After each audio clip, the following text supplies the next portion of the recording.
समजा कोल्हापूरला पोहोचली कितीपर्यंत देतात आता एक अंदाजे किंमत सांगा. कोल्हापूरला समजा तरी पण एक आता इथं जर 3000 म्हणलं तर तिकडे त्यांच्यापाशी जायला एक 3.5 3700 पर्यंत जातो. बरं आता 3800 कडबा घेऊन जनावर सांभाळायला परवडणार का मग शेतकऱ्याला? आता काय करणार, आता मग शेतकरी मरायचा का व्यापारी मरायचा एवढं सांगा. नाही.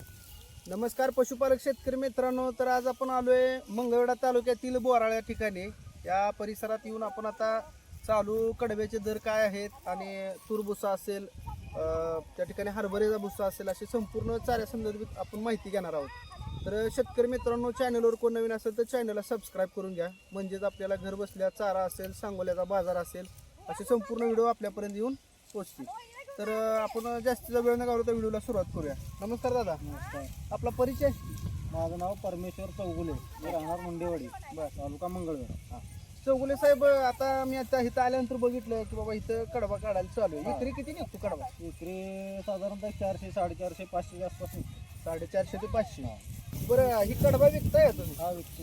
बरं, कसं विकताय, काय कसं आहे? ते जागेवर रेट आहे तर 28, 29, 30. जागेवर 28 रुपये. दरवेळेस ह्या वेळेस काय झालं, पाऊस जास्त झाला. बरं, पाऊस जास्त झाल्यामुळे पावसाच्या ह्यानं पेरणी लवकर झाली नाही, त्यामुळे उत्पादनात घट झाली. दरवेळेस कडबा जास्त निघतो त्या एकरात, त्यावेळेस कमी निघायला लागला.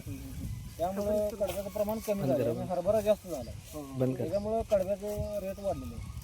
कसा मिळेल तरी शेकडा? ते तरी 25 ते 30 ह्या रेंजमध्ये कडबा मिळतो जागेवर. जागेवर 25 पुढे. 25च्या पुढे. ती चारा कडबा कशा जनावरला चालते? ते सगळ्या जनावर जाते, शेळी असेल, मेंढी असेल, तुमचं गाय, म्हैस, खास करून शर्तीच्या बैलासाठी. खास करून शर्तीच्या बैल, कारण आपला असतं बिगर पाण्याचा. त्यामुळे ह्या थोडं कसं असते, पाण्याच्या कडब्यापेक्षा ही थोडा कडबा उत्तम प्रतीचा खाद्य असं मानलं जातं. म्हणजे मंगळवेढ्याचा कडबा म्हणजे एक प्रसिद्ध आहे कडब्यासाठी. बरोबर आहे. त्यासाठी चांगला चारा आहे, म्हणजे खास करून शर्तीच्या बैलासाठी. शर्यतीच्या बैलासाठी. म्हणजे जसं दामाजी पंतांनी जसं ज्वारीचं कोठार खुलं केले, म्हणजे ज्वारीसाठी वगैरे फेमस आहे. बरोबर आहे का? बरं, आता मला अजून एक सांगा की विशाल आता फिरून ज्वारी वगैरे विकताय का तुम्ही? ज्वारी पण विकतो. विकताय. कशी क्विंटल आहे आता सध्या? सध्या 5000 रुपये क्विंटल. 5000 रुपये चालू आहे आता क्विंटलला. 5000 रुपये क्विंटल. आता तुम्ही जर बाहेर कुठं बाजारात किंवा दुकानात घ्यायला गेला तर तुम्हाला थोडंफार 500 रुपये इकडे तिकडे कमी जास्त होऊ शकते, पण त्या बाजारात आणि आपल्या शेतकऱ्याच्या डायरेक्ट घेण्यात फरक असते. कारण बाजारातली ज्वारीमध्ये थोडं भेसळ असतं. कसली बेस्ट? ते हायब्रिड म्हणणे काय, ते हायब्रिड मिक्स केलं जातं इथं. आता व्यापारी लोक ही ज्वारी कुठली आहे आता? ते आपले गुडदी, म्हणजे ह्याची भाकर एक नंबर, पांढरी शिपट, आणि दिवसभर जरी तुम्ही सकाळी केले तरी संध्याकाळपर्यंत अशी मऊ राहणार अशी भाकर. कशी ओळखायची ज्वारी काय? त्याचं कणसावर ओळखायची. बरं, आता समजा आता ही ज्वारी आता समजा बरं का, ही ताट आहे तुमचं, तर ही कणीस गोल आहे का? ह्याला दाबून बघा तुम्ही, ही किती घट्ट आहे. घट्ट आहे.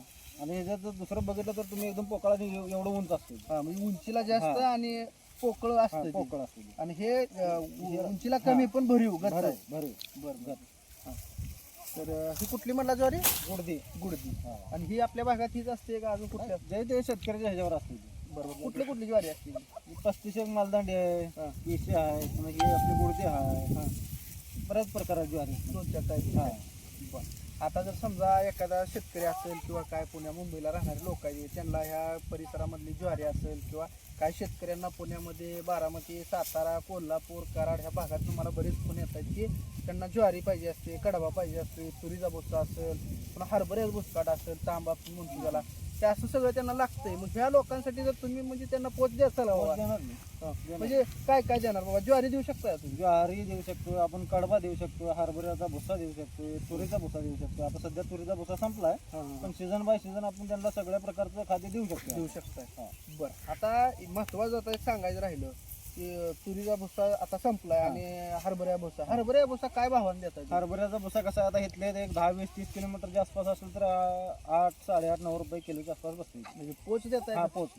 म्हणजे 8 रुपयाला 1 किलो असं जागेवर पोच. तिथून किती किलोमीटर? तिथून एक 30 किलोमीटरच्या आसपास. आणि जर समजा लांब असेल तर त्याचा रेट त्यांच्या ह्याच्यानुसार वाढणार, म्हणजे भाड्यानुसार रेट वाढणार. समजा आता सांगोल्या बाजारात तुम्ही आता जाताय, ह्याचा बुसकाट घेऊन किंवा कडबा घेऊन तिथं काय रेटने विकताय तुम्ही? तिथं 10 रुपये किलो.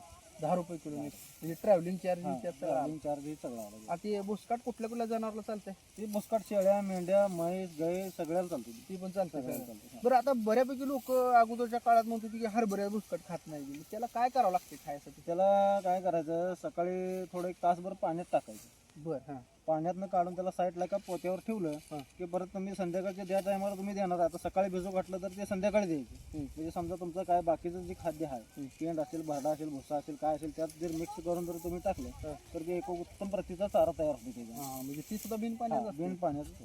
हां म्हणजे पाणी विरहित केलेलं जे काय त्याचं धान्याची चारा आहे हां ती उत्तमच राहणार. उत्तम. बरं आता अजून एक सांगा की तुम्ही कडब्यात सांगितलं पोच किती लांबपर्यंत देऊ शकता? कडब्याचं आपण सांगली, सातारा, कोल्हापूर, पुणे ह्या भागात आपण देऊ शकतो कडबा. देऊ शकता तिथपर्यंत? व्यापाऱ्याचा किंवा शेतकऱ्याचा इथे विषय नाही, तुम्ही शेतकरी करून व्यापार आता करताय. 3,000 रुपये समजा 3,000 रुपये शेकडा जर आपण जागेवर घेतला तर कोल्हापूरला नेऊस तर त्याला गाडी आहे, भाडा आहे. समजा वाटाणे कुठं तर रस्त्यात काय खराब झाली, ट्रॅव्हलिंग चार्जेस आहे त्याला. बरोबर आहे. ते सगळं तर त्यात ऍड केलं तर ते तेवढं 3,500च्या आसपास जाणार पाहिजे. म्हणजे परवडत नाही. परवडत नाही. हे 3,500 रुपयानं शेकडा 3,500 म्हणजे 35,000 रुपयाला हजार. 1000 कडबा. तर शेतकरी मित्रांनो जर कोणाला कडबा पाहिजे असेल तर ह्या रेटमध्ये तुम्हाला पोच, आता सध्याचा हा रेट आहे, कालांतरानं जसं अजून सुगी वाढेल जसं 2-4 दिवस, 8 दिवस, 15 दिवस पुढे जातील तसं ह्या रेटमध्ये कमी जास्त होऊ शकतं. कमी जास्त होईल, हा, म्हणजे- वाढेल पण आणि कमी पण होईल, ह्याचं काय सांगू शकत नाही. बरं यंदा काय झालंय नेमकं, कडबं जास्त आहे का कमी आहे काय? कमी आहे, कडबा कमी आहे. कशामुळं? पाऊस झाला भरपूर, पाऊस भरपूर झाल्यामुळे पेरणी झाली लेट, आणि पेरणी लेट झाल्या असल्या कारणानं लोकांनी जास्त हरभऱ्याकडे कल दिला. हरभरा म्हणजे कसं आहे, आता ही ज्वारी पेरायचं म्हणजे ज्वारीला काढणीचा खर्च आता आपल्या पाठीमागे तुम्ही बघू शकता, एवढ्या बायका आहेत हां. ते एवढं काढणीचा ह्याचा खर्च शेतकऱ्याला परवडत नाही. जसं काढणीचा ह्याचा खर्च वजा जर ह्यात ऍड केला तर ही 35 रुपयाला सुद्धा परवडत नाही आपल्याला. परवडत पिंडी. नाही. हां. बरं ज्वारी किती भावापर्यंत? आता तुमची ज्वारी किती एकर आहे तुम्हाला? आपलं आहे 4 एकर. 4 एकर आहे. 4 एकरात साधारण 4 म्हणलं तर 1600 कडबा निघाला. 1600 कडब्याला ज्वारी किती होत असते? ज्वारी होईल याला 10 पोती. 10 पोती. किती विकताय तुम्ही काय? आपलं काय आपल्याला काय 1-2 पोतं घरी ठेवायचं, बाकी सगळे विकून बाकी टाकायचं. सगळं विकायचं. आता ज्वारीला समजा 5,000 रुपये क्विंटल आहे, तुम्हाला परवडत आहे तेवढ्या? परवडत नाही, पण काय करायचं आता, जे आहे त्या रेटनं द्यावं लागणार आहे. बरं समजा एखाद्या शेतकऱ्याने तुम्हाला फोन केला तर तुमचा मी कॉन्टॅक्ट नंबर बी देणार आहे, जर कोणाचा फोन आला तर तुम्ही डायरेक्ट त्याला पोच द्या. त्याला म्हणजे काय मध्ये व्यापार लाईन ही थोडंफार ही होऊन जाईल. नाही, ज्वारीसाठी म्हणून आपण डायरेक्ट पोच देऊ त्यांना. पोच देतात म्हणजे कुठे फक्त आता जागेवरचा रेट, ट्रॅव्हलिंगचं भाडं त्या शेतकऱ्यांना आपल्याला पुढच्या माणसानं आपल्याला नाही द्यावं. समजा आता कोणाला 1 क्विंटल वर पाहिजे बाबा हा, त्यांनी इथं येऊन घेऊन जाऊ शकते. इथनं येऊन पण घेऊन जाऊ इथनं शकता. येऊन पण तुम्ही घेऊन जाऊ तुम्ही म्हटलं तरी पोच करा म्हणलं तर पोच बी करू शकतो, पण ट्रॅव्हलिंगचं भाडं द्यावं द्यावं लागणार. तर शेतकरी मित्रांनो कोणाला जर ज्वारी पाहिजे असेल, कडबा पाहिजे असेल, आता सध्या हरभरा मोठ्या प्रमाणात आहे त्यामुळे हरभऱ्याचं बुसकाट देखील मिळेल यांच्याकडे. तामजी आपण त्याला म्हणतोय त्या प्रकारचा संपूर्ण चारा तुम्हाला मिळेल. शेळीसाठी, मेंढीसाठी विशेषतः यांनी सांगितलं की कडबा हा पळाच्या बैलांसाठी महत्त्वपूर्ण राहतोय. जर चारा पाहिजे असेल तर ह्यांचा आपण कॉन्टॅक्ट नंबरही देणार आहे, ह्यांना संपर्क साधून घेऊ शकताय. की बघू शकताय आता भर 12 वाजले त्या उन्हाच्या करा त्या ठिकाणी आपण ही शूट करतो. वेळात वेळ काढून ह्याने आपल्याला वेळ दिलाय.